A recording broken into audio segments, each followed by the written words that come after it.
ప్రజాస్వామ్య పరిరక్షణ ఐక్యవేదిక నంద్యాల జిల్లా కమిటీ ఆధ్వర్యంలో ఓటు యొక్క ప్రాముఖ్యత గురించి ఓటు అవగాహన పరచాలి, ఓటు యొక్క ప్రాముఖ్యత గురించి ప్రజలకు అవగాహన కలిగించాలనే సదుద్దేశంతోనే మేము కొన్ని అంశాలను ఓటు ప్రాముఖ్యతలను గురించి, ప్రజాస్వామ్యంలో ఓటు యొక్క విలువ గురించి, రాజ్యాంగము పౌరుడికి కల్పించిన హక్కు, ఓటు హక్కు గురించి ప్రజలకు తెలియజేయడంలో భాగంగా ఈరోజు ఆ అంశాలకు సంబంధించిన బ్యానర్లను వివిధ కూడళ్లలో నంద్యాల పట్టణంలోని ప్రధాన కూడల వద్ద ఇది అతికిస్తున్నాము.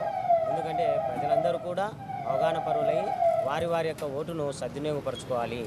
ఓటు అన్నది మీ భవిష్యత్తును నిర్ణయిస్తుంది. 5 సంవత్సరాల పాటు మీ యొక్క పాలకులను నిర్ణయించేదే ఓటు. కావున ఓటు ద్వారానే మంచి పాలకులను ఎన్నుకోండి. మంచి పాలకులు ఉంటే మంచి పరిపాలన జరుగుతుంది. మంచి పరిపాలన జరిగినప్పుడే నిజమైన సంక్షేమము, నిజమైన అభివృద్ధి, పేదవారైన సంక్షేమ ఫలాలు అందరికీ సమానంగా అందుతాయి.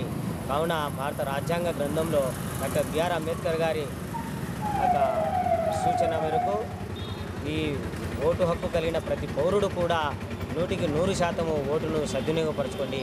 ఒకవేళ సభ్యులలో నిలవడిన వ్యక్తులలో ఎవరైనా మీకు నచ్చని వ్యక్తి నిలబడితే, ఎవరు కూడా మీకు నచ్చకపోతే నోటా అనే ఒక ఓటు కూడా ఉంది. అది కూడా ఓటును సద్వినియోగపరచుకున్నట్లే అవుతుంది. ఏ సభ్యుడు కూడా మీకు నచ్చకపోయినప్పుడు నోటాను కూడా మీరు ఉపయోగించుకోవచ్చు. కాబట్టి ఇన్ని రకాలుగా మనకు సద్వినియోగం ఉంది. కాబట్టి ప్రతి పౌరుడు కూడా ఓటును సద్వినియోగపరచుకోవాలని మా ప్రజాస్వామ్య పరిరక్షణ ఐక్యవేదిక ద్వారా మేము నంద్యాల పట్టణ మరియు నియోజకవర్గ జిల్లా ప్రజలందరికీ కూడా మేము పిలుపునిస్తున్నాం. జై హింద్.